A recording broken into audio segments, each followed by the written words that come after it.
Frank Yerby's Judas, my brother.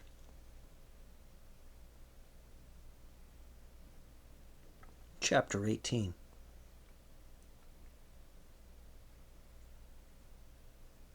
I should have wagered money, at any odds at all, that I wasn't going to be able to sleep that night. I had drunk too much wine at Boaz's wedding, without putting enough food atop it to hold it down, and I had the distinct impression that a flock of small, furry, bat-like creatures, duly equipped with leathern wings, were fluttering about my inside of my middle. The sensation was hardly pleasant, and my memories of all that had happened that day helped it not at all. Yet to my surprise, sleep I did, almost as soon as my head touched the pillow. But not for long. For hard upon midnight my door crashed inward, torn from its hinges by one mighty blow, and the flare of 3 great torches blinded my half-opened eyes. Then a voice I half recognized cried out, "You see? You were wrong. I told you Nathan wouldn't." It stands to reason that a man who asked permission from the first. The torches lifted, and I saw their faces. Johannes, brothers. Jacob, the wild man, looking for all the world like a young Johannan Baptistus. Yehuda, Shimeon, and Jose. It was he who had spoken, of course.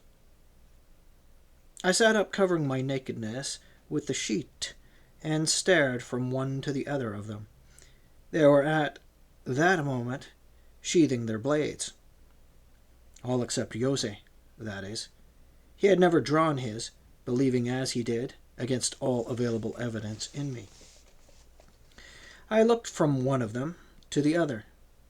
Sleep had gone from me. My brain was icily awake. And I, the emotional, feeling, dreaming, I was trying to arm my thresholds against the invasion of knowledge. But I couldn't. I'd had to face truth's ugliness so many times by then that accepting the world as it is and people as they are had got to be a habit. "Johanna?" I said. "She's run away. That's it, isn't it?" They didn't answer me. Their faces went green-sick suddenly. Jacob's and Jose's from shame, because they shared, to a lesser degree, of course, that curious purity of their elder brothers. But Shimeon's and Yehuda's from rage, from grief, at the awareness of what this was very likely going to cost them. "The stupid little slut!" Shimeon enraged. "By God, I won't leave a strip of hide on her back when I find her, and I swear it." I swung my legs sideways from the bed, put my feet on the floor, tried to get up, found, to my not very great surprise, that I couldn't. For one thing, I downed enough wine at the wedding to drown a medium-sized camel. For another, the obscenely precise vision that invaded my mind, complete with sight, sound, smells, all of which my own brilliant career of lechery afforded me, of my Yuan twisting, enraptured and naked in another's arms, hit me in the gut like the yoke pole of an ox cart. I bent my head and gave way to my utter nausea. Part of my sickness was, of course, the result of overindulgence. I admit that. But the rest of it was grief. At once, Jose was beside me on the bed, his arm about my shoulder. Nathan, don't, he said. After all, we don't know. What is there to know? Shimeon snarled. His woman, the Epitropos' wife, came after him to the very wedding? That got Johanna wild. So she decided to get even. What else? What else indeed, I thought. Yossi, I said. What happened? Tell me. You guessed it, he said sadly. Johanna's left home. Sometime after we'd all gone to bed, she got up and left the house. I should have known she would. Because when she came home from the wedding, she was terribly upset, Nathan. She didn't stop crying for a minute, all evening long. Yeshua's tried to comfort her, but even he couldn't. She kept saying, I threw him away. I threw him away. Meaning, I suppose, that because she'd more or less rebuffed you, you'd turned again to... Yossi, I said, tell me something. Did she say anything about pigs? About swine? Yes, I didn't understand her, though. I thought she was calling you. A pig? No, though she had every right to. I stopped short then, because the joy that invaded me at that moment was almost as hurtful as my grief had been. I straightened up, looked at all of them. Shimeon, I said, when I find your sister, I'm going to kneel before her, kiss her feet, ask her pardon for having let you make me think evil of her, even for a minute. And then, by Sheol, you're going to do the same, or I'll break your filthy neck. Now wait a minute. I'm going with you. In fact, I'm going to take you to where she is. So you know, Yehuda grated. That means that you're a fool. You and Shimeon both, I told him. Don't make me waste time having to half kill you. The Gentiles won't respect her if they run across her. And there are too damn many of them up there where she is. My very assurance halted them. They waited there, while I slipped a short Roman tunic over my head, pushed my feet into my sandals, turning my eyes betimes with a shudder from the stinking pool of whiny vomit on the floor, and stood up. Aren't you going to arm yourself, brother? Jacob said. No, Jacob. Arms aren't necessary. I suppose you walked over here, didn't you? How else? Shimeon said bitterly. We haven't anyone to give us emeralds worth a fortune. I stared at him. The disease of envy is almost as ugly as leprosy, I thought. You know where the stables are, I said. You and Yehuda go saddle mules for all of you. Wake the stable keeper and tell him to prepare Bidu and bring her here. That's all. Now hop to it. They glared at me a little, but they went. Nathan, Yossi began, how do you know where to find Yuan? You told me, brother, because she didn't say I threw him away. She said I threw them, and the pigs settled the matter. I don't understand you, Nathan, Yossi said. Ah, but you will, brother, you will, I said. Jacob, the Essene wild man, stared at me. Then, very slowly, he put out his huge, hairy hand. Yeshua is right, he said simply. You are good. Your sins surely don't extend to your heart. And I think now you've done with them. I took that big paw. I felt both humbled and honored for the Bainim. Joseph produced 2 saints. Not just one, and Jacob the Just was very nearly as great a man as his elder brother. In some things, fidelity to the law, respect for our traditions, the unique quality of Jewishness, without which we are nothing, he was perhaps even greater. And he died just as cruelly for his faith. Remember that. For your whole Christianoid tradition is a subtle distortion of the way things really were. 'Tis that I would set right while entertaining you with the story of my days. They came back with the mules, and the stable-keeper brought me Bidou. Then we all mounted and cantered off, northwestward toward Cana. She was exactly where I'd known she'd be, crawling about on her hands and knees in the road outside Boaz Ben Lameth's fence. She'd stuck her torch upright into the ground, but it didn't give enough light. She was scrambling about and crying. When she heard the hoof beats, she came to her knees and stared towards us in real terror. But by then, I was down from Bidou and beside her. "Get up," I said sternly, and put out my hand to her. She took it, got clumsily to her feet. Then I knelt in my turn. "Nathan," she gasped. "Why?" "I promised God and myself that when I found you, I'd do this," I said quietly. Then I prostrated myself before her and kissed her feet. Both of them. They tasted of dust and sweat,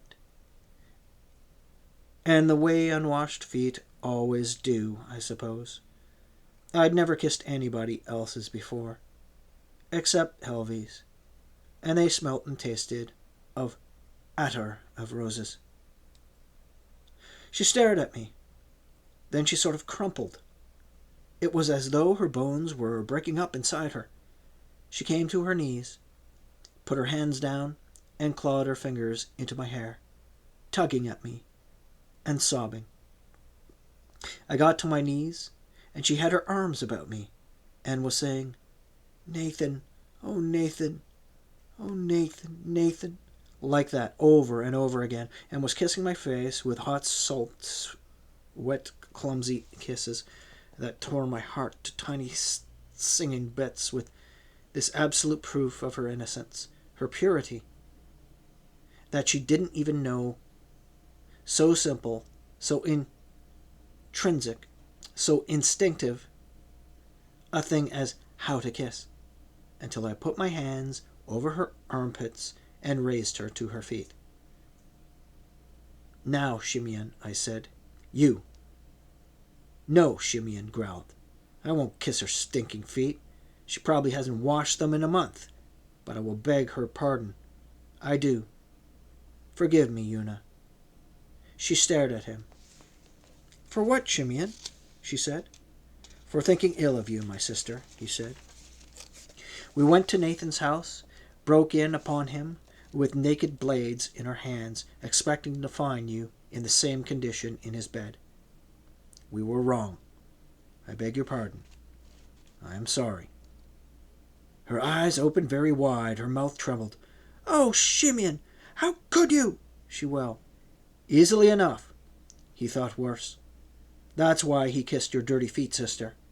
He thought you'd taken vengeance on him, because of the whole of—" She whirled upon me, her eyes afire. "Nathan," she hissed, "did you think that—" "Yes, I began, but that was as far as I got, for half the stars in heaven exploded inside my head. I reeled away from her, deafened, blind. Lord, what a temper she had! When my eyes cleared, I saw that Yose had thrown himself down from his mule and had caught her by both her wrists. She was struggling with him furiously. "Johanna," he said, "you savage little beast. I've a good mind to take an ox goad to you. By heaven, you've neither manners nor sense. I'm supposed to thank him for thinking me a harlot," she raged. "Am I, Yose? I'm not this Shalom, nor his Claudia, either one.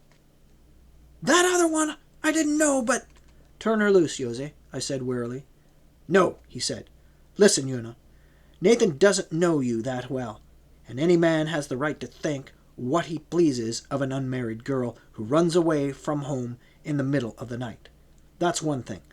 Another is that a man who cares enough about a girl to get so sick that he loses his supper when he thinks she's betrayed him, and then to kiss her feet, setting aside the fact that Chimion's probably right when he says you haven't washed them in a month, deserves better treatment from her. She stopped struggling then, stared at me, whispered, "Turn me loose, Yose." He released her. She came up to me. Then blindly, she went up on tiptoe and kissed my mouth. It was exactly like butting into a fence post in the dark. She had her teeth locked shut, her lips compressed into a thin line. It was absolutely the damnedest, poorest excuse for a kiss I've ever had. Worse than even Helvy's at first. But it stung my eyes, broke my heart, and healed it at the same time. I grinned at her. "How many have you found, Yuan?" I said. "5," she wailed. "Oh, Nathan, do you suppose those filthy old pigs ate them?" "No, I think the swineherd came back before you did." I turned to the others. "Get down, my brothers," I said. "Light all the torches. We're going pearl fishing on dry land." Between us, we found another 5, less than a fifth of the whole string. "I'll buy you the rest, enough to make up the string," I began. But she flared up at me again. "You will not. If I ever hear of you setting foot in Caesarea for any reason whatsoever, Nathan, Bar Yehuda, I won't slap you. I'll take a stick to you. So there." "Lord," I laughed. "Does this mean we're engaged, Yuan?" She stared at me. "No," she whispered. "We're not engaged, but if I go to Caesarea, you'll take the hide off you in strips. Yes, Nathan, because I sort of think that most likely we're going to be betrothed after next Pesach, just as I said." "Now, Yuan," I groaned, "that's not fair." "I know it isn't, but it is practical. All my life is a long time, Nathan, and if you can't stay away from other women until after next Pesach, what won't you do once we're wed? I'm jealous by nature. I know that. I don't want to be tormented into an early grave like poor Papa was." "Johanna," Yosef said. "Father had no reason at all to—" "I know he didn't," she said quietly. "But he thought he did, and it was enough to kill him. That's why I don't want to have any doubts. I want to know my man is mine, and not Claudia's or Shalom's or what was her name, Nathan?" "Helvetia," I whispered. "But she's dead, Yuan." "But she's dead, Yuan." "I know that too, which makes her the worst one of all. Makes her seem perfect to you now. A living girl I can manage, but having to fight against your memories of one who didn't live long enough for you to get tired of her is too much, to my way of thinking." I stared at her. The spine holding this slender body up wasn't of mere bone, as is the case with the commonality of women. No, it was like her mother's, of finest tempered steel. That was all right. Sons got of her would be a pride of lions, a glory unto Israel. But life with her might well be Gehenna piled atop of Sheol, unless I curbed this very quality of hers, this formidable valor of the lioness she was. "All right," I said. "Shalom's gone, and Claudia, whether you believe it or not, is also out of my life. But what, I ask, am I supposed to do about Helvy, Yuan?"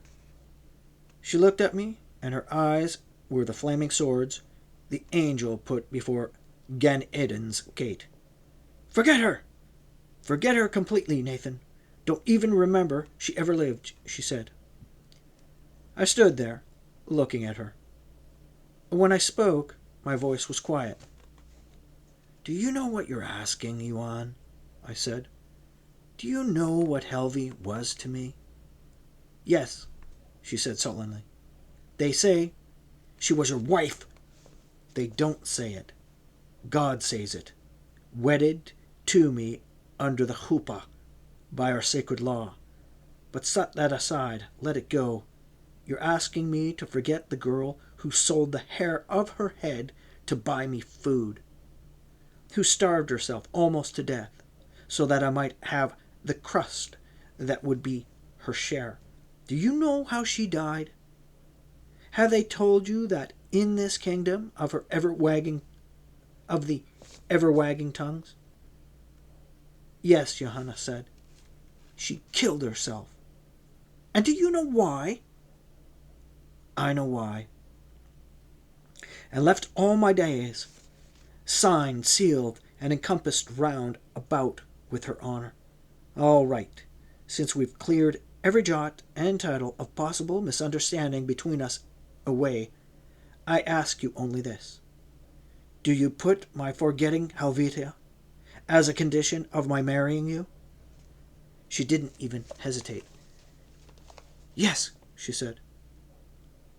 I held her with my gaze, put out my hand to her. "Goodbye, Johanna," I said.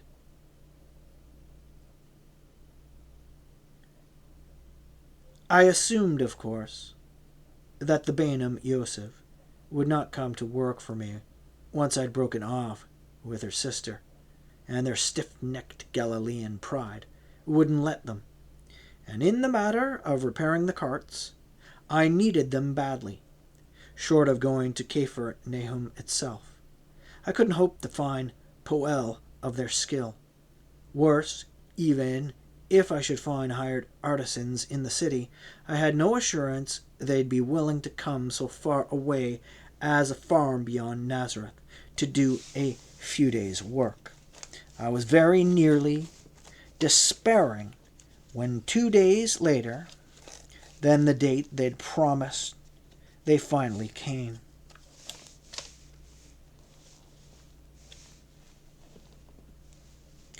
Yosei, who loved me like a brother, explained the matter candidly the first time that he and I found ourselves alone. "Mama ordered us to," he said, with a sad little laugh. "You didn't think she was going to give up the best cat she's likely to find for Yuna in all her life just because Yuna's a spoiled brat and a jealous little idiot, did you? Besides, Yuna will come around, Nathan. Have patience. You were absolutely right. Marry her on her terms, and she'll turn out to be a worse shrew than Mama was with poor father. And that's a feat, I can tell you." "I see," I said. He looked toward me a little anxiously. "Nathan, you didn't mean," he faltered, "to give her up forever?" I said. "No, of course not. I merely meant for her to learn a wife's place and her duty. But for God's sake, don't tell her that." "Don't worry, I won't," Yosei said. But even on that basis, I found that I missed Johanna appallingly. I didn't seek out another girl, not so much out of fear of offending Yuan beyond her forgiving me when she heard of it, as from the simple fact that I had absolutely no desire for any other female face or form. On my uncle's place, I worked like a madman. Each night, I went to bed, too wearied to dream, but with my hired laborers and the borrowed carts that the Banim Yosef repaired for me, I turned my uncle's farm into a little Eden. What's more, by doing, I insured it almost totally against the accidents of nature. My aqueduct kept it fresh and green in the hottest days of summer. My thick stone walls, shoring up the terraces, protected the vineyards and orchards against the erosion of the winter rains. I had reason for pride, could have been content, were it not for the aching void in the exact center of my life. From time to time, we had news of Yeshua. He was healing the sick, even some had it, raising the dead. For the first time, I heard the word Mashiach mentioned in connection with his name. But most of the people scoffed at that. Who ever heard of the Mashiach coming from Galilee? They said. The scriptures put it plain enough for any fool to see. The Mashiach is to come from David's line and from Bethlehem, the baker's village, David's own town in Judea. But I kept away from him, away from all his brothers, after they'd fixed the carts for me, because of that hurtful business of Johanna. The only thing I may have done for Yeshua in the early days of his ministry was to provide him with another Galilean-style miracle. Or rather, my Uncle Hezron probably did, through my instigation. That is, if either of us did. What follows is admittedly conjecture on my part. What is certain is that on a day I called my uncle and pointed at the crowd pouring across our place to go here. Yeshua preach at one of the isolated lakeshore spots he always chose for fear of Antipas agents. They were wet and muddy and tired. Some of the women had babies slung on their black backs, but they pressed on in pursuit of the new prophet, desperate for a little surcease, a ray of hope to illuminate the grim bleakness of their lives. Strange, I said. Not one of them has a basket or even a sack with them. What in heaven's name will they eat? It will be nigh unto dark before they get there and hear his words, too late to send into town for food. He does God's work, my Uncle Hezron said, and the Almighty has blessed us through the things you've done here, Nathan. Order the steward to send after them 3 carts of bread and the morning's catch of fish from our lake. I looked at him. Uncle Hezron was the most generous of men. He was only tight-fisted about spending money on himself or letting me have it when he thought I was going to use it to get into mischief with. Apart from that, he was the number one easy mark for every lying mendicant, fake cripple, and imitation blind man in Galilee. I started to protest, but thought the better of it. It made him feel good, and it would fill those poor bastards' bellies for once. So I went and gave the orders. That very next morning, I heard how Yeshua had fed 5,000 people with 5 loaves and 2 fishes on the shores of the Galilean Sea. It was only an hour after I'd heard that wondrous news that Yehuda Ish Creoth came. The moment I saw him coming toward me, I knew that something was wrong.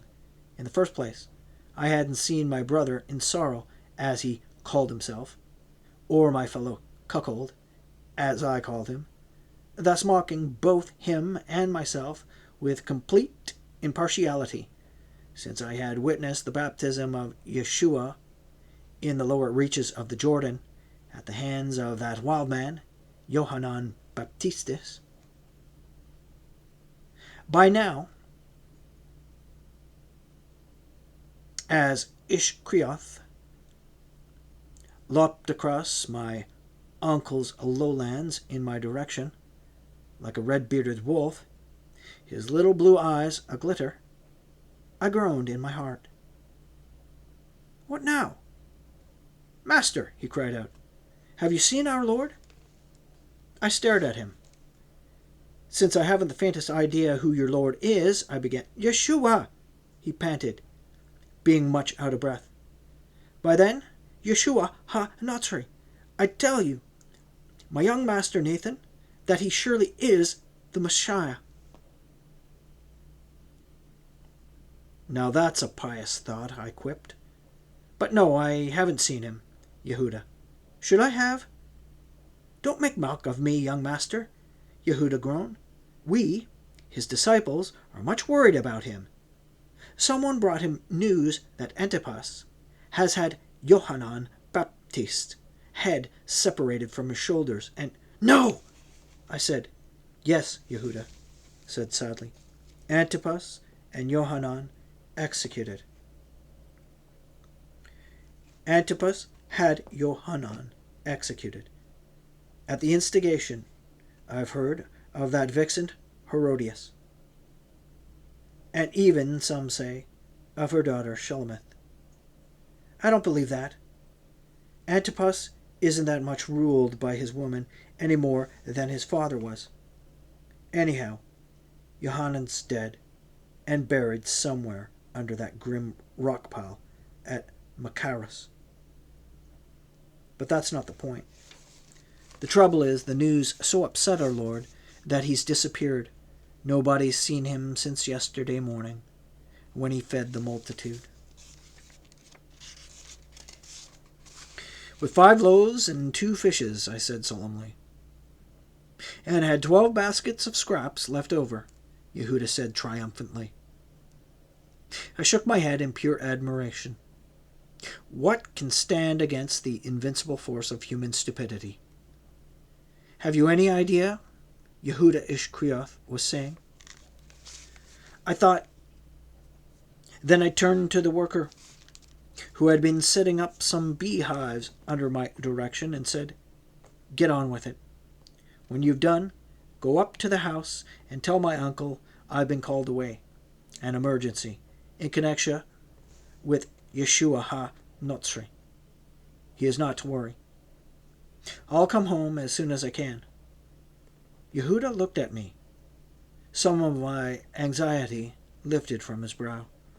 You're going to help us find him, Master? He said. Of course. Where are the others? At Kefar Nahum, or thereabouts. They're thinking of putting out in a boat to search for him along the lake shore. Only the lake is so big and they don't know where. I'd say on the other side, I said. In Gauntlantis somewhere, between Julius and Gergesa. Yehuda stared at me in awe. Men say, he whispered, that you, too, have strange powers, that since your sojourn with the Essenes you... That, my dear Yehuda, is pure, unmitigated dung of asses, I said cheerfully. Now come on. Where? He said. To the stables. I have to saddle Bidou. You can ride behind me as far as Kefar Nahum. Then you get in the boat with the others. Tell them to row straight across the lake to Gergesa. They're not to stop in either Bethsaida or Julias. You understand me, Yehuda? But, Master, he whispered, you seem so sure. I am sure, I said. But before you make a miracle of it, I'll explain it to you. It's what's called deductive reasoning. I know Yeshua. I've known him most of his life, even as a child. When something upset him, he preferred to be alone. Now, where could he go on the Galilean side of Lake Gennesareth to be by himself, Yehuda? Ishkrioth thought. Nowhere, he said. Exactly. But since up to now he has neither taught nor worked miracles in Philip's tetrarchy or in the Decapolis, his fame is so far confined to this side of the lake, right?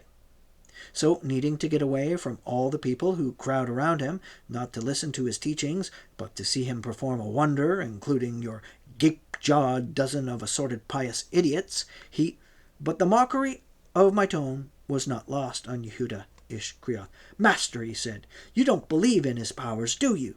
I don't believe in any man's powers, Yehuda, I said slowly.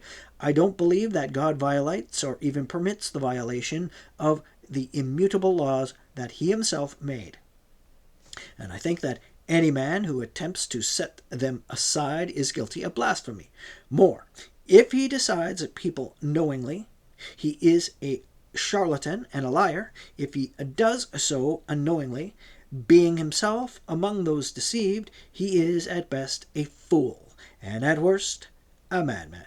But, master, I was there. I saw what you wanted to see, Yehuda, just as you and I both saw love shining in dear Shillem's eyes. Would you swear, brother Cuckold, my brother in sorrow, that when the heart's involved, the eyes always see clear? He stared at me, and his face became troubled. Was it then that the tiny worm of doubt began to gnaw at his ardent heart? Can I swear that it was not I who first put it there, Yehuda, my brother? Brother in all things, pain, sorrow, confusion, anger, sin, and doubt, bone of my bone, blood of my blood, deceiver, betrayer, madman, even as I. You may be right, my master, he muttered. I am right, Yehuda, I said. Now come on! By the time we got to Kfar Nahum, the weather had turned positively foul. The disciples, all 12 of them, had taken shelter in Shimeon Kepha's house. The rain came down in sheets, wind-driven, and the lake was wave-torn angry. They weren't even talking to one another. They sat there, staring out the window, their bearded faces bleak with worry. Have you no faith, I mock them? Surely with his power, to my surprise, though God knows why it should have surprised me, knowing Galileans as I did, they brightened at once. 4 or 5 of them began to tell me in loud, excited voices, interrupting each other, falling all over themselves in their eagerness, how they'd been out on the lake with Yeshua, and he'd gone to sleep in the boat. A storm had come up, they almost drowned, and he, when they'd awakened him, rebuked the wind and wave, so that a dead calm fell at his spoken word. I stared at them in wonder. What was truly miraculous was their power of self-delusion. They knew Lake Gennesaret, knew that one of its commonest habits was the sort of thing they'd just described. I've seen it happen 1,000 times. A wind comes up, raises a line squall, then dies. 1 minute, if you're not in a boat, you think you're going to drown. The next, the lake is like a sheet of glass. But before I had my mouth half open to point this out to them, my small store of charity restrained me. Why take away men's illusions when illusions are all they have? But then, that oily scoundrel, Matthias, the tax collector, was bowing before me. He had a parchment scroll in his hands. I crave your indulgence, my master, he said, but would you be so kind as to have a look at this account that I am writing of our Lord's life? I'm told that you alone among us all knew him as a child, so if you would be so kind. I'd be glad to, friend, I said, and took it from his hands. I carried it over to the table where they had a lamp lit, because it was getting close to night by then, and the storm had drowned what little daylight there was left. Then I began to read. Wait, I shall tell you first of all only what it did not have in it that your present Besorah, or Evangelion, according to Mattathias. Need I tell you that Matthias, the publican, had little or nothing to do with this one? Has. It had none of your obscene Greek blasphemy of a fornicating Holy Ghost. A gospel according to Shelemeth, I've always called that one, because the doctrine of poor Miriam's conceiving while still virgin, would she ever have been surprised if anyone had dared tell her that? I attribute to Shaul Ish Tarsus, or as some call him now, Paulus ha-Sheliach, that ugly little epileptic half-blind madman, and had occurred to no one at that date. Nor did it have the mysterious 3 magi following a star from the east to worship the divine child, for the very simple reason that the future Emperor Nero would not yet be born for another 2 or 3 years. So the Tiridates of Partha had not yet set out from this wild homeland, accompanied by the 3 magi laden with gifts for the newborn imperial monster whom they worshipped as the Lord God Mithras, to suggest that idea to your fanciful scribes. But it did have the long genealogical table proving that poor illiterate Galilean Yusuf was of the royal Judean house of David, which the book you sent me still has, and which was as resounding nonsense then as it is now. I ask you only to compare it with the other table by your newest Greek myth-maker, and see how they gainsay one another in every detail. That they might not agree as to who poor Joseph's great-grandfather was is understandable, but that they don't even agree upon his father and his grandfather is evidence enough to their total want of credibility, it seems to me. Matthias' manuscript was very short. He had not, heaven be praised, got very far along with it. I looked up, glared at him. He was no fool. He quailed before my gaze. "Well?" he quavered. "Burn it," I said. "But, master," he began. "That's the simplest way, or else someone might ask you how a Galilean carpenter who couldn't read or write his name happened to be descended from Judea's royal house, or how we Judeans, who literally worship every offspring of that line as Gaon or Prince, ever let one of them wander off to Galilee and sink so far in life. Or, once you've got a woodchips bedizened scion of a David here, sawing and hammering away to the destruction of all the laws of probability, why, he had to drag his poor gravid wife all the way across Sheol and Gehenna, both down to Bethlehem. I mean, of course, apart from the fact that the prophecy says the Messiah got to be born there. A stubborn look got into his eyes. "The census, of course, master," he said. "Every man had to go back to his hometown to be registered, and—" "If you'd bothered to ask Miriam, you'd have found out that Joseph's hometown was Nazareth," I said. "But beyond that, how old is your Lord, Yeshua?" "About 30, Matthias said. "All right. Who ordered the census? I don't mean Caesar Augustus. I mean, what officer of his?" "Quirinus," Matthias said. "All right. How old am I, would you say?" "About 30 also, master," he said. "Right. Well, Mathia, robber of the poor, when Publius Sulpicius Quirinus was appointed governor of Syria, I and Yeshua both were already 8 years old. I remember the uproar the census caused." "Well," he began unhappily, but I cut him off. "And here you say that Herod the Great ordered all the male children of Bethlehem slaughtered, and that Joseph and Miriam had to run away to Egypt because of that? Aside from the facts that no one could have convinced Herod he had anything to fear from a carpenter's son, and the last time I was in Bethlehem the streets were thronging with men my age, don't you, my poor fanatical fool, know what's wrong with your attempt to fulfill all the prophecies with your unanointed Messiah?" "No," he said glumly. "What? Herod the Great died 2 years before Yeshua and I were born. So if he ordered any baby slaughtered, he did it from beyond the grave. You know Yeshua's mother? Why don't you ask her if she's ever been to Egypt?"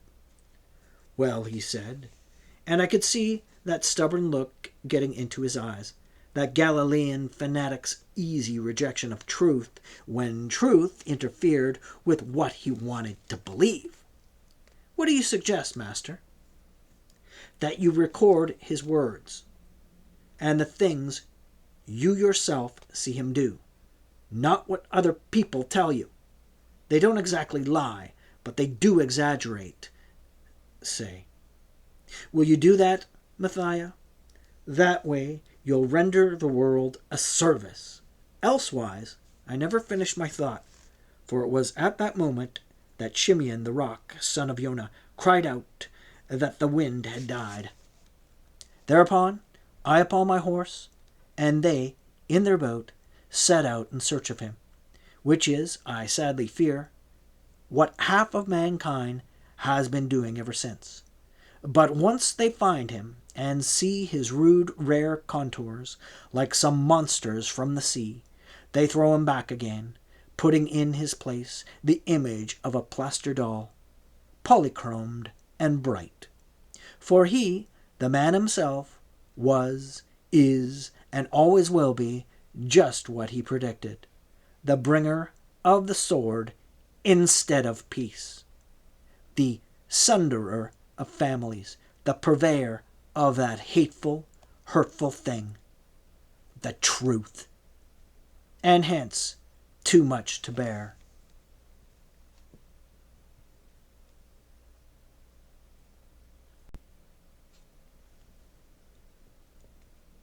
Chapter 19. But Yeshua wasn't where I thought he'd be, so that if Yehuda ish Kriath had ever bothered to remember the matter, which he didn't, my reputation as a prophet would have suffered considerably.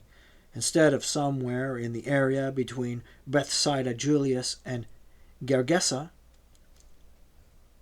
where by all logic he should have been, I finally caught up with our carpenter-turned-prophet much further south than that, beyond Hippos, to be exact, walking along the shore by the southeastern end of the Galilean Sea.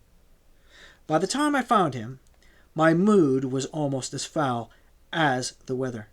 For one thing, I was sick with worry.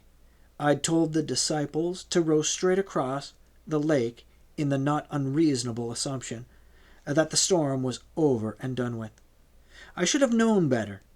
An hour after I had set out, riding around the northern and broader end of Lake Gennesareth in the direction of Bethsaida, the winds came back again, worse than ever. In 2 seconds, I couldn't even see poor Bidou's ears, not to mention any sign of the disciples' boat. The waves became black howling mouths, white-fanged with foam. I kept peering out across the waters in hopes of catching at least a glimpse of them, but I couldn't. They had simply disappeared amid the shrieking waste of wind and water. Now I was genuinely fond of Shimeon the rock, his brother Netzer, and the Bainim Zebediah. I respected that sturdy old brigand Shimea Kuana, or Zelotes, in spite of the fact that he had tried to kill me, and I pitied Ishkrioth. The rest of them I didn't really know except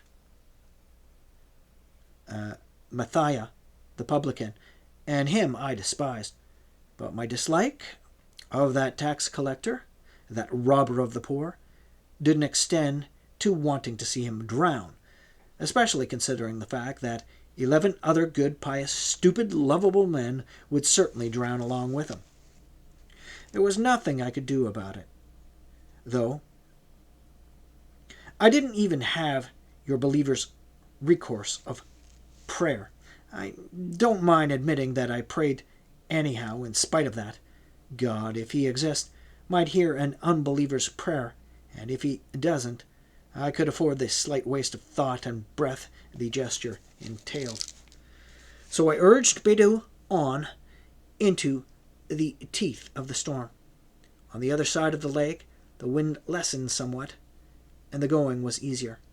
I bypassed the towns, stopping only once on the outskirts of Bethsaida Julius to wake up a shopkeeper sleeping just behind his stall in order to buy a little food and drink. Then I rounded the headwaters of Lake Gennesareth, Tiberias, Sea of Galilee, and headed southward. I didn't ask after Yeshua in any of the hamlets I passed through, for 2 good and sufficient reasons. First, I was sure he'd avoid any populated place, and second, nobody on the eastern side of the lake knew him anyhow. I reasoned he would walk along the beach. Therefore, I kept to it. I was practically certain he'd do that in order to catch some glimpse of the disciples' boat, knowing, as he did, that they were sure to come in search of him. They were nearly all lakeshore dwellers. It was logical to assume they'd use a boat, and besides, he had used it with them often enough, usually, to escape the crowds who came to see his miracles, and who, to his mounting disgust and despair, failed completely to understand what he was trying to say to them. I had passed beyond the town of Hippos and was headed southward toward Gadara when I saw him. It must have been about 3 o'clock in the morning, but flashes of lightning lit up the shore like day. He was standing before a deserted fisherman's hut and peering out to sea. I could tell the hut was deserted because the door hung crazily from one hinge, and the wind was banging it about. And it seemed to me then, why I don't know, some trick of the lightning and black cloud billowings, the wave reach and soar and shatter before him. My own bone-deep weariness, the awe he effortlessly inspired in all those who loved him, that he towered into the lightnings, that his head overtopped the pinnacles and peaks and airy billowings of the clouds, reached into heaven serene and bright. My anger left me.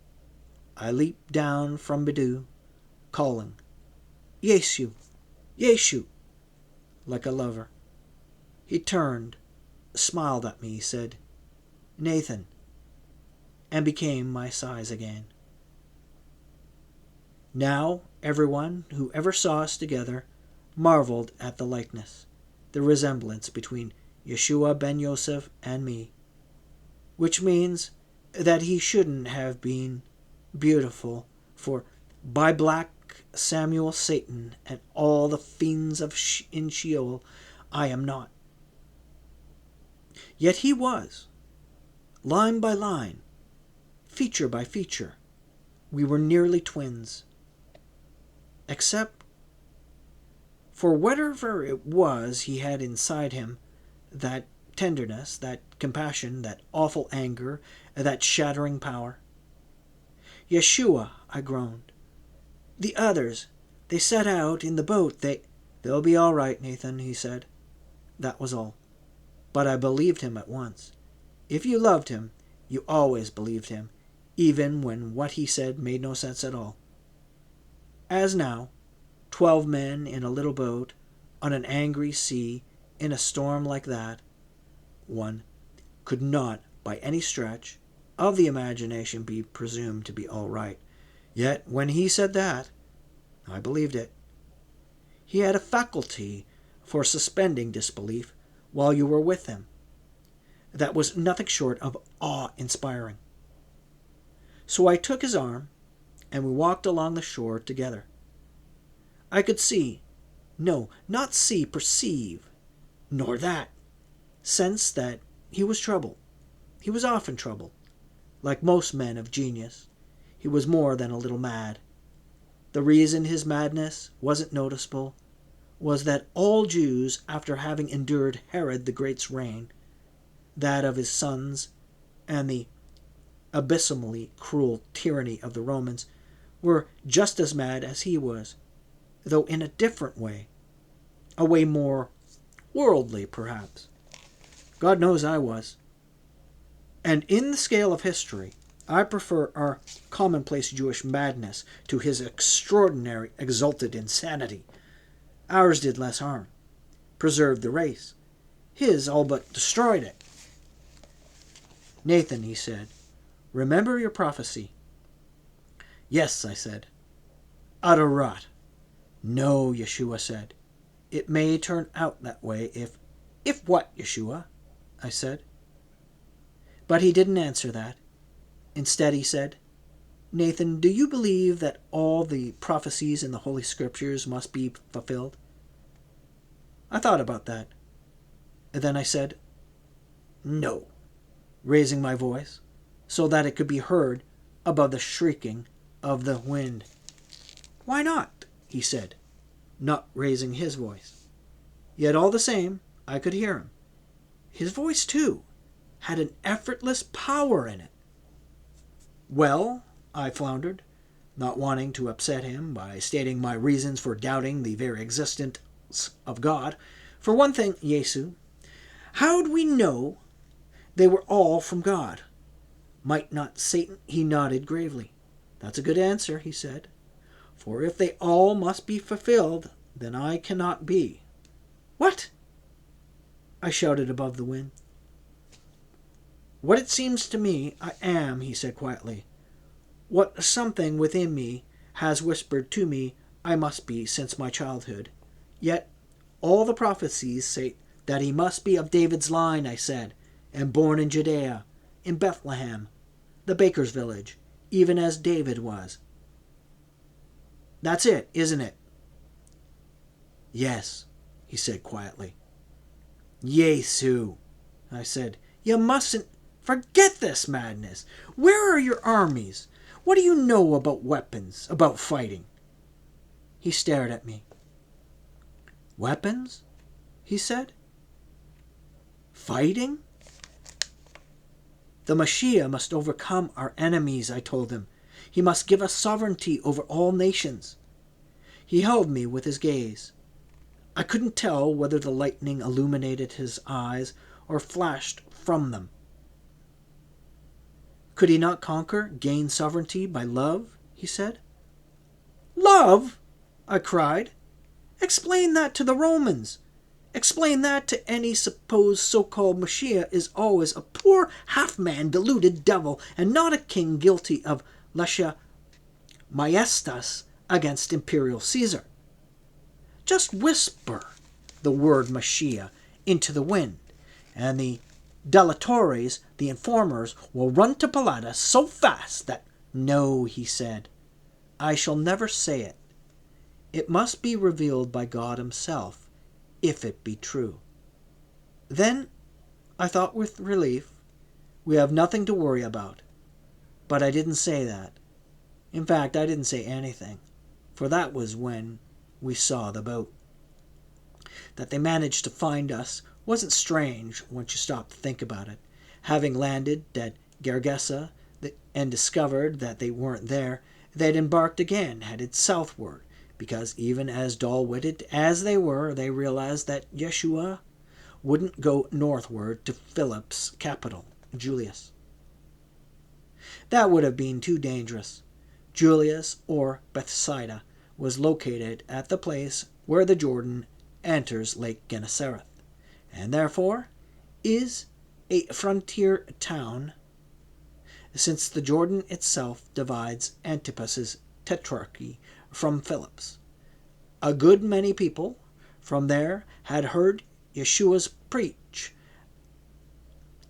had witnessed his miracles. We all knew that Philip would throw so dangerous an exciter of crowds into a dungeon as fast as Antipas had Yohanan Baptiste, and separate his head from his shoulders faster still. For of all Herod's sons, Philip was the most pro-Roman. He wasn't a bad sort, really, but no Jew trusted him because of that. So, counseled by Ishcrioth and Matthiah, who were both, unlike their fellows, shrewd articles, they had headed south. And now they had found us. But it wasn't likely to do them any good, because by then the winds had shifted and were blowing them away from the shore. The waves were mountainous, and after rowing all night, they were exhausted. They had all they could do to keep their prow into the wind.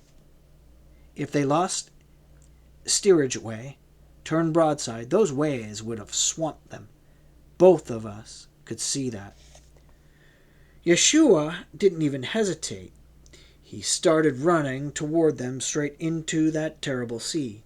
I knew I had to stop him, that what he proposed to do was madness. By the time he was waist deep, I'd caught up with him, locked my fingers into his hair. You cannot imagine how strong he was. He didn't even notice that I was yanking at him. He went on dragging me behind him into the sea. I was sure we'd both be drowned, and opened my mouth to scream at him. But at that moment, we were hit by the biggest wave in all the world. When I came to myself, half strangled, blind, I lay against the side of the deserted hut. I was vomiting tons of seawater. But when I looked up, I saw Yeshua had recovered faster than I had, and was again headed for the sea. "Stop!" I screamed at him. "There's a way! The door, Yeshu! The door!" He turned then, and saw me struggling to tear the door away from the one hinge it had left. He came to me at once, and, putting out his hand, wrenched it free without visible effort. Then we carried it to the edge of the sea. I held it in the boiling surf while he mounted upon it. Then it came to me what we'd both forgot. We had neither pole nor oar. "Wait!" I cried. "An oar, a pole, something!" But the surf boiled outward, and he was gone. It was the damnedest thing you ever saw. He stood on that massive door as though he were on dry land. Occasionally he shifted his feet to keep his balance. If I hadn't known better, I should have sworn he was skipping, dancing over the waves themselves. The disciples saw him and started rowing toward him. Shimeon bar Yonah cried out something, but the wind snatched his voice away so that I couldn't hear what he said. But the wind was driving Yeshu straight towards them, and if their rowing advanced them not at all, it at least kept them standing still so that the wind could blow him to them. Then, when he was very close, a rod or so only from them, that the big idiot, Shimeon Kifa, climbed out of the boat and started toward him. Naturally, the rock sank like the pristine marble he had between his ears. The lightning flashed and flashed again. There was a confused struggle, and then I saw that a wave had thrown Shimeon and Yeshu both against the boat.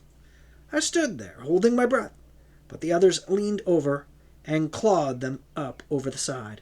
I let out my breath slowly, measured it out into the wind shriek, flying spray. I saw the boat move out, scudding to leeward before the gale. Utterly drained, totally spent, I stumbled back to where Bedu was, but I didn't mount her. Instead, I tied her to a rock and entered the deserted hut. I don't even remember lying down, but I must have, for at 6 o'clock that morning, the thunderous quiet wakened me. I opened my eyes and was half blinded by a glorious ray of sun.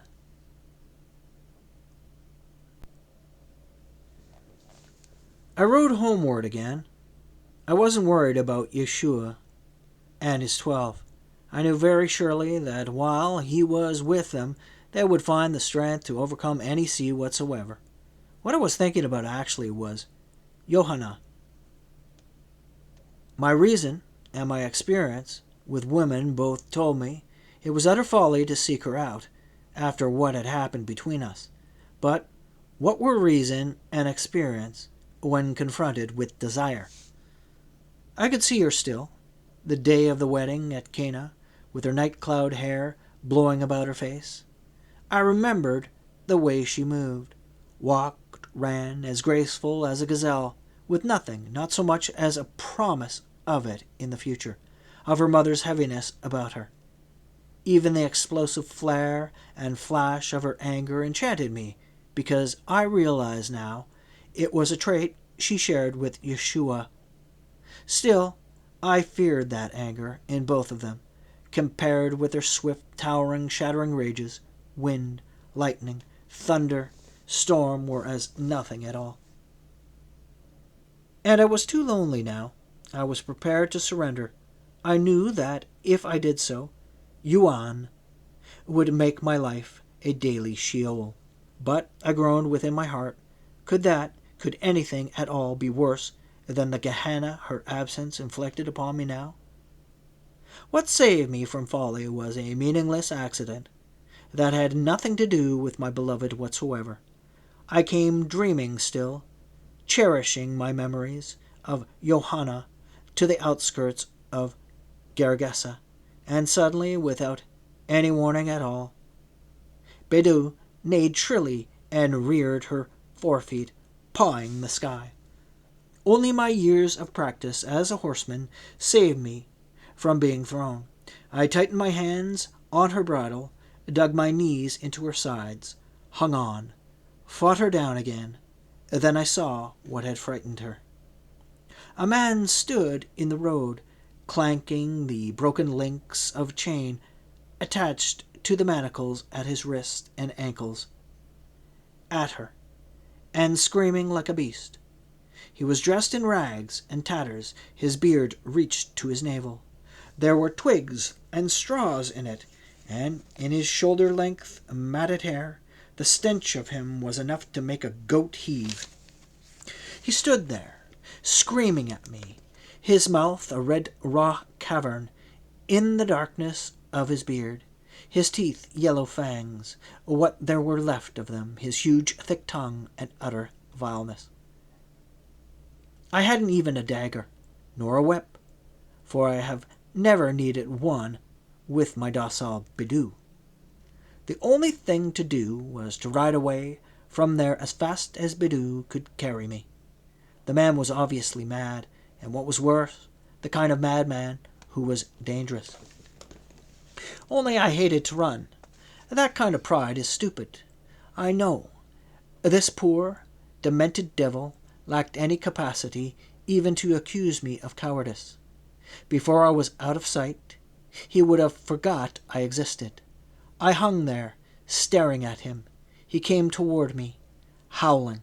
Then, just before he reached me, a crowd of men came running down the hillside and fell upon him. For several minutes he was more than a match for them all, but finally they overpowered him. When they had him bound wrist to wrist and ankle to ankle, they fell to beating him unmercifully with staves. "Stop it," I said. "Can't you see he's mad?" They stared at me. Then they bowed, touching their foreheads and their lips in the age-old gesture of respect, because you see, to them, a man dressed the way I was and mounted on a horse like Bedu had to be a prince. "Why beat him?" I said. "It won't do any good. He doesn't know what's he's going."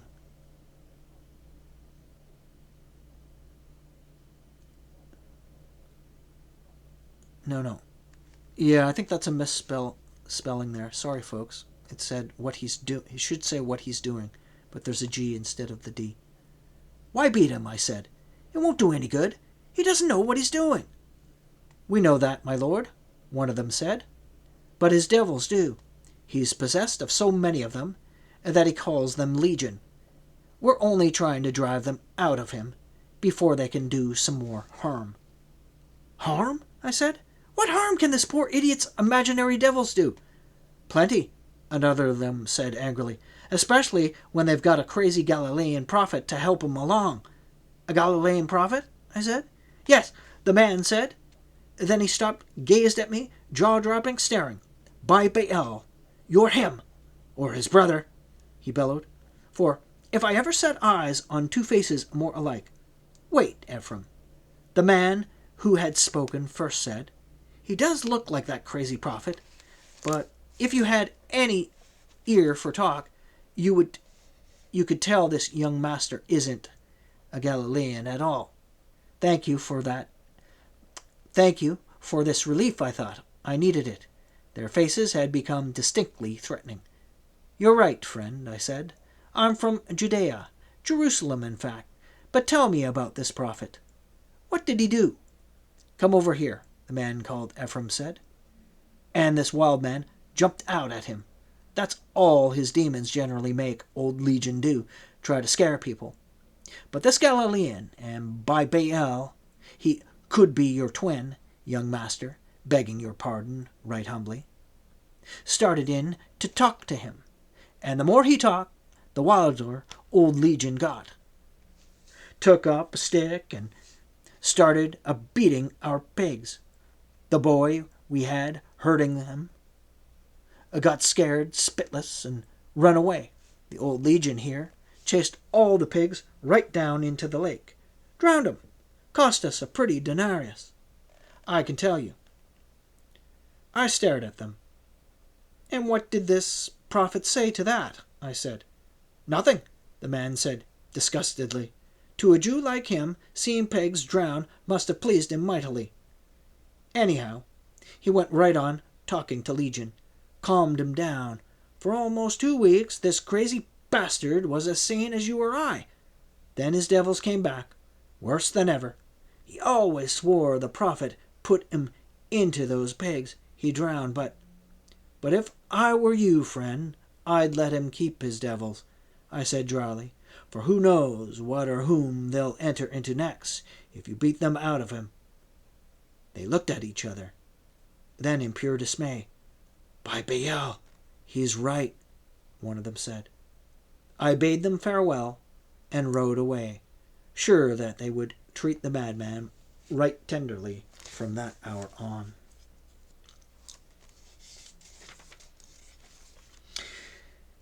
But the thing itself made such an impression on me that, though I didn't actually forget my intention of seeking Johanna Bath Yosef out, throwing myself at her feet, I put off doing so.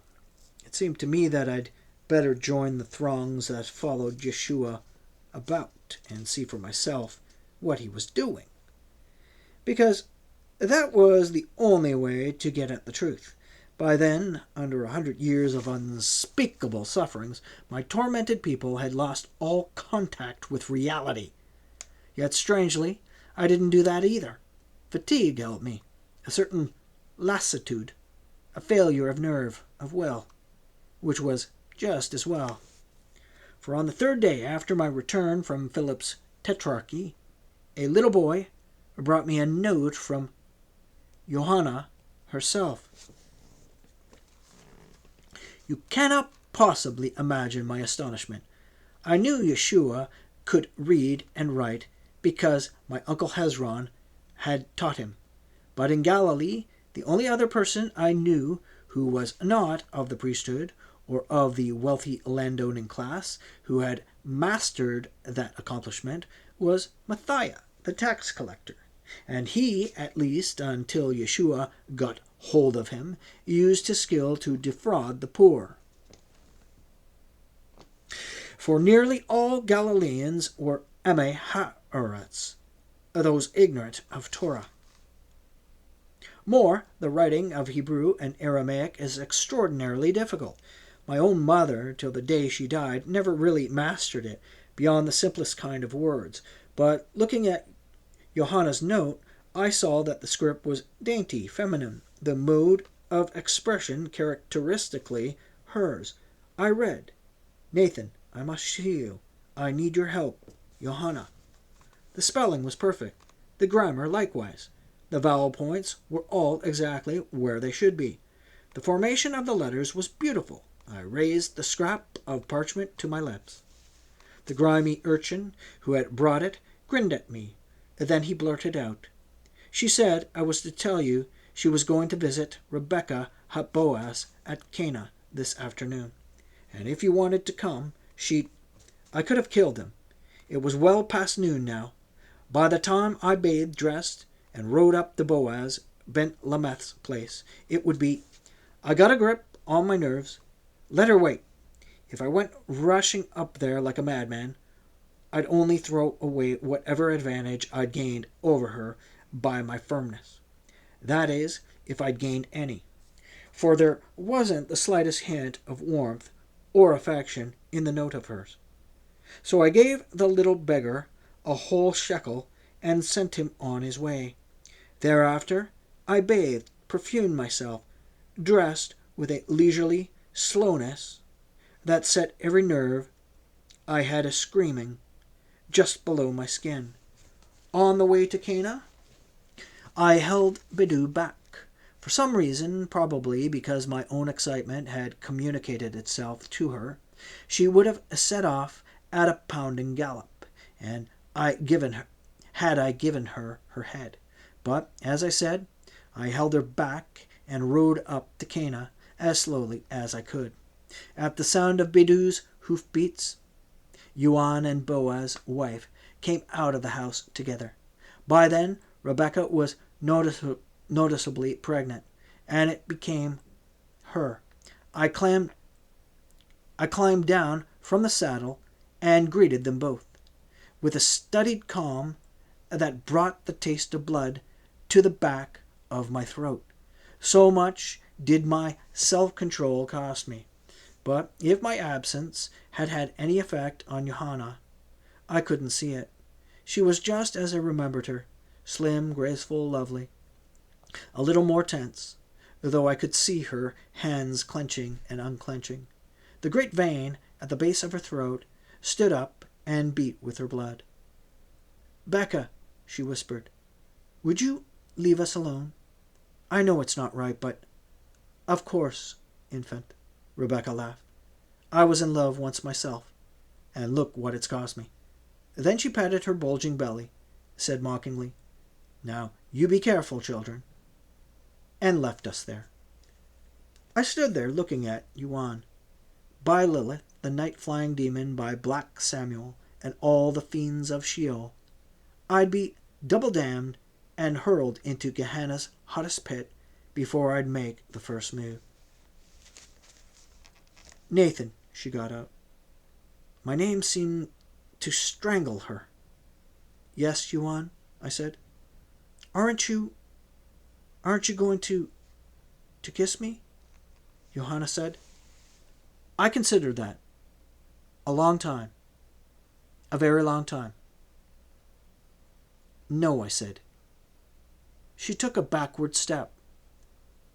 "Why not?" she said. "Why should I?" I said. "What good would it do?" She bent her head, said, her voice falling to the ground somewhere in the general neighborhood of my feet, "No good, I don't suppose." "All right," I said cheerfully. "That matter's settled. Why did you send for me, Yuan?" She looked up at me, and now I saw the tears in her eyes.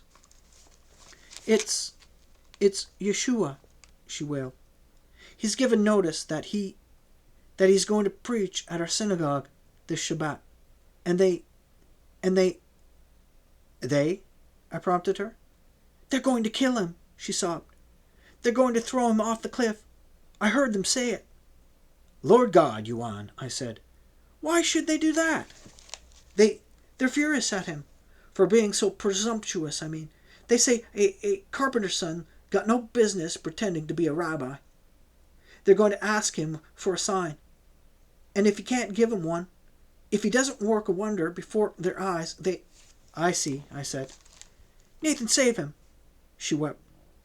"You do, and I'll do anything for you. I'll marry you right now. Please, Nathan." Then she hurled herself upon me, wrapped her arms about my neck so tight she almost strangled me. I put up my hands and broke her grip, pushed her away from me, held her at arm's length. I felt sick. You see, I'd seen, heard, felt the shudder with which she had pronounced the words, "marry you." "I'll do what I can," I said quietly. "But for him, Johanna, for him, I'd offer up my life. Not for you. I don't want a bought bride. Even if the coin's gratitude, it's still payment. And I won't make my marriage a blasphemy before the Almighty, or my wedding night a species of whoring." She stared at me, her great, dark, glorious eyes, so like his, drowned all the light there was in the sky. "Nathan," she whispered, you don't love me any more, do you?" I sighed. "That's hard to say, Johanna. It's difficult to love a girl who says 'I'll marry you' and shudders in horror at the same time. It's not even pleasant to kiss a girl who clenches her teeth and tightens her lips into an icy piece of whipcord while you're at it. Still, I'm afraid I do love you. I'm trying to cure myself of it, though, because clearly there's no future in it. None at all." She went on looking at me, but now again her eyes filled, brimmed, spilled. She didn't try to hide it. She just stood there looking at me and let the great tears chase one another down her cheeks. My heart chanted hosannas at the sight, but I didn't relent. I knew better. You will save him anyhow, won't you?" she said. "Of course, if I can, if it's possible. But you can be sure of one thing, Johanna." She waited silently. "If I fail, if I can't save his life, you won't be able to reproach me. For in such a case—" "Yes, Nathan?" she whispered. "You'll have to bury me, along with him," I said. She hung there. Her hand clutched her middle, as though I had hit her there with my fist. Her lips went whiter than the rest of her face. And I was very wise that day. I didn't spoil it. I simply said, "Goodbye, Johanna Beth Yosef," and mounted Bidu. As I rode away, I could see her standing there, like Lot's wife, gazing back at the cities of the plain. But it wasn't a pillar of salt I'd turned her into that day. Rather, it was a woman. Only I didn't know that then. I had to wait until that fateful Shabbat to find it out.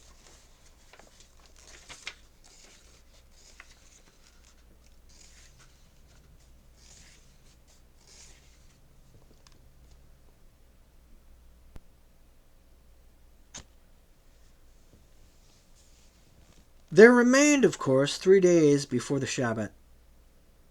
So I went in search of Yeshua. Knowing his stubbornness, I had little hope of persuading him not to preach at Nazareth. But I meant to try. I toyed with the idea of arranging a miracle in order to win his fellow townspeople over. That idea I discarded almost at once. Nobody who had seen Yeshua's sawing, hammering, boring holes, hard at work in his father's carpenter shop was going to be convinced of his powers. They'd examine any sign, any wonder I staged much too closely. And the essence of any successful miracle is that it be surrounded by circumstances that don't permit men to look at it too hard. So once again, I went in search of Yeshua HaNatzri. My luck was miserable.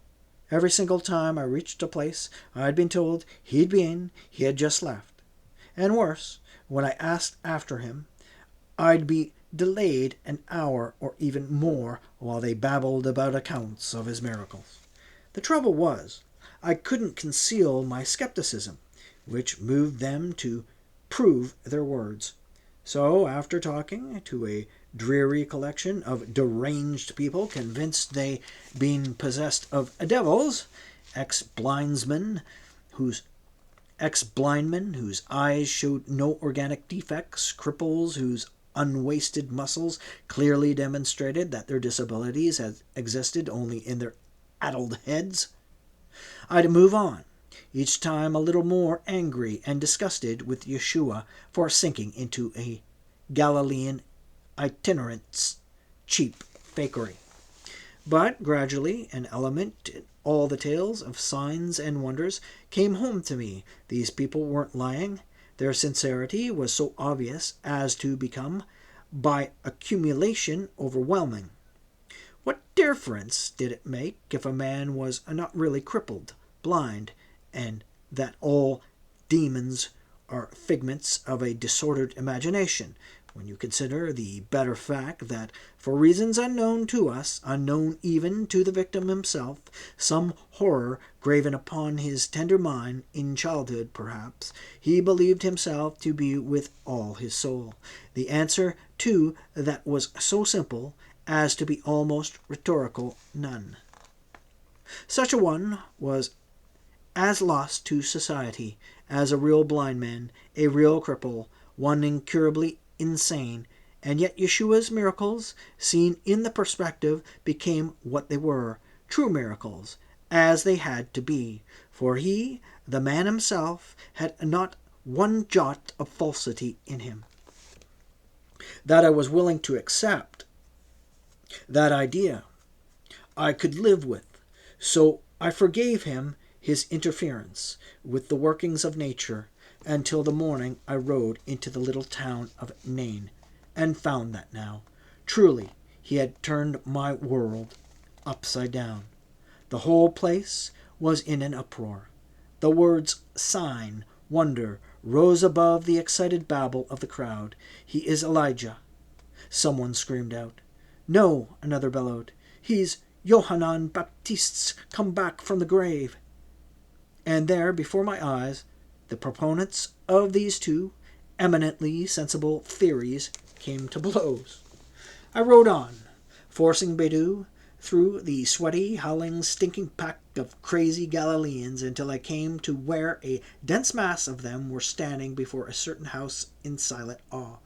From within that house I could hear the sounds of hysterical weeping mingled with laughter, but even the weeping sounded joyous, it seemed to me. "What in Satan's name is going on here?" I demanded. That is the proper way to address Galileans, especially if you're richly dressed and mounted on a beautiful white mare.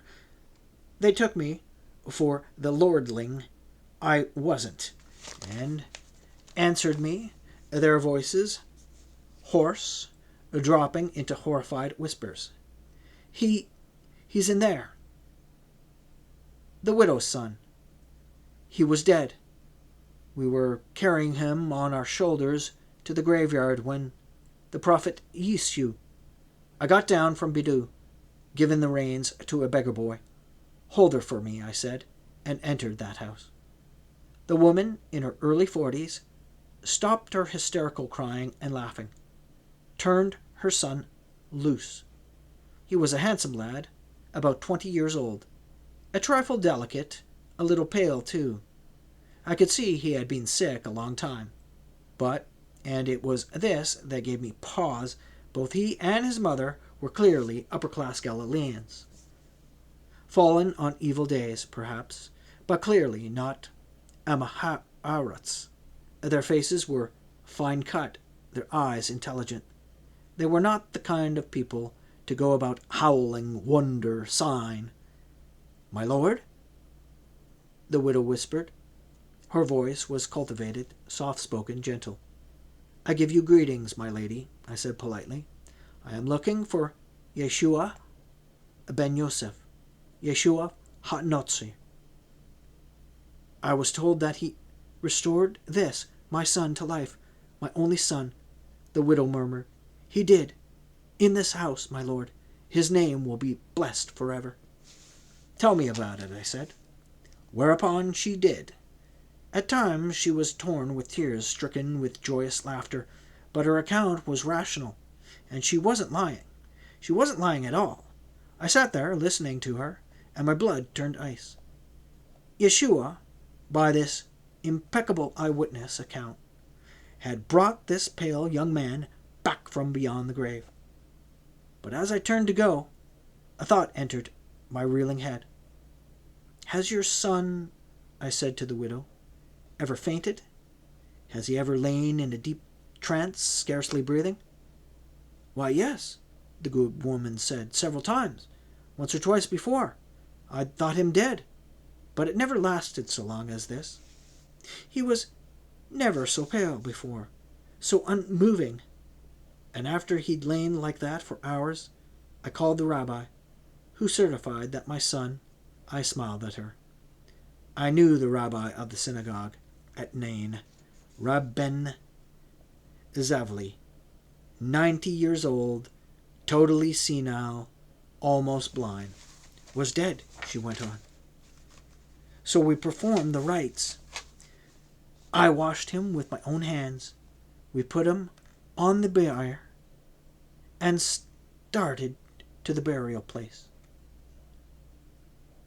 And it was then that we encountered the Nazarene. I know, I said, and bade her farewell, stepping out into the good solid streets of a good solid town on this good solid earth that was mine again, and she had given back to me,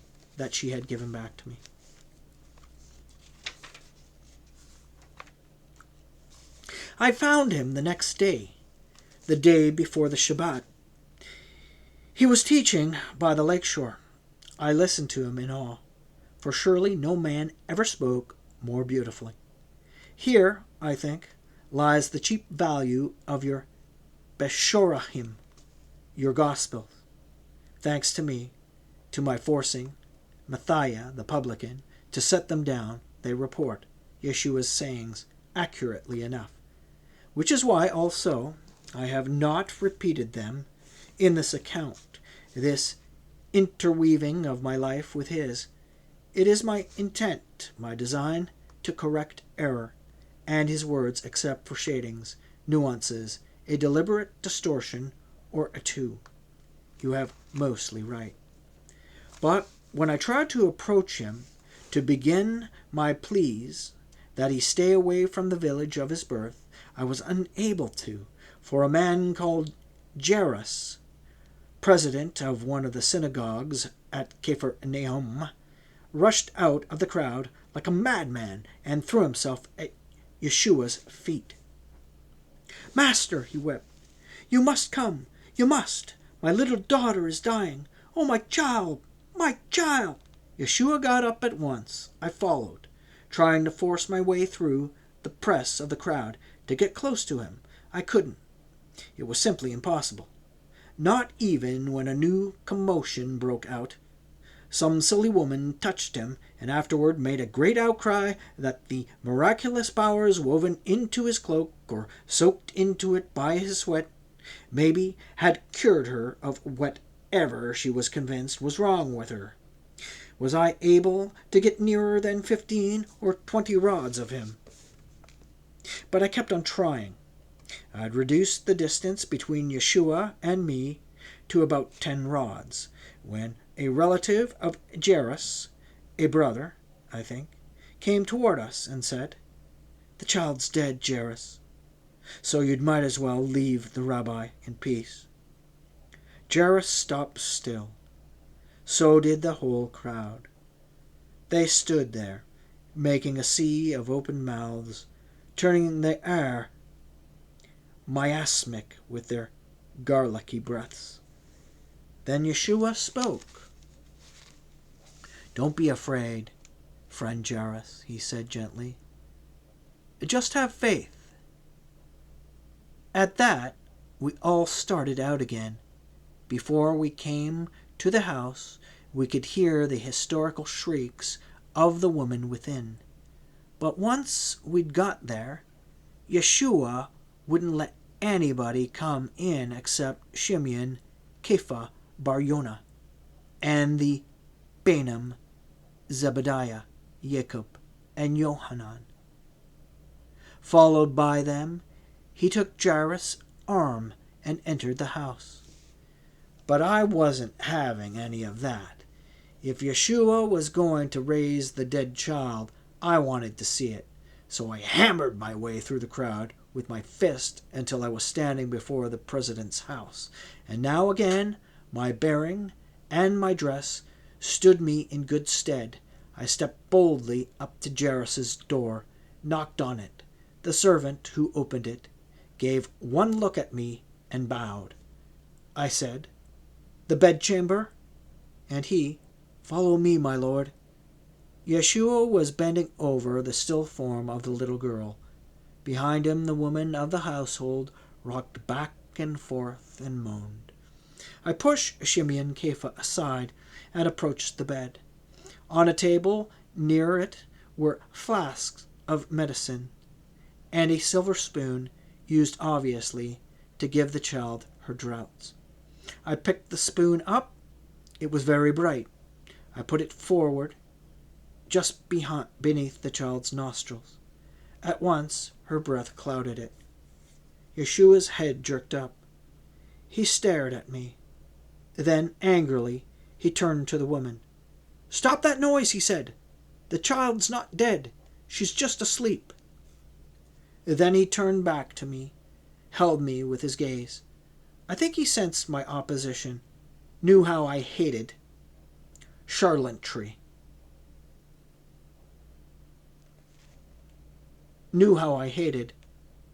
Charlatanry. Oh my God. Charlatanry.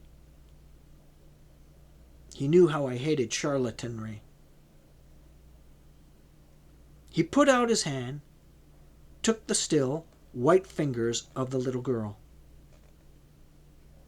"Talita cum," he murmured, and his voice was a tropic tide, warm with a melting tenderness. "Get up, my child." You know the rest. It was a miracle. I couldn't have done it, nor you, nor any man alive. That 12-year-old girl was comatose, in a trance so deep that only his matchless force, his shattering tenderness, could reach her. Yet she rose at the sound of the angel music in his voice, walked about, had her being. After it was over, after he'd told them to feed her, warned them not to talk about this sign, this wonder, for by then, I think, he'd come to realize how self-defeating his miracles were. I walked arm in arm with him through the town. "Yeshua," I said, "don't preach in Nazareth, please. They'll kill you. They're angry at the very idea that you, Joseph's son—" "I know," he said sadly. "Not even my brothers believe in me."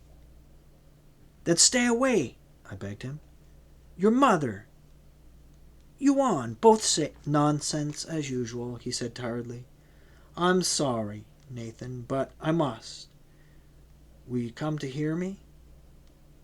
I stood there. Then again, I sighed away my life for love of him. "Yes, Yeshua. Yes, of course," I said.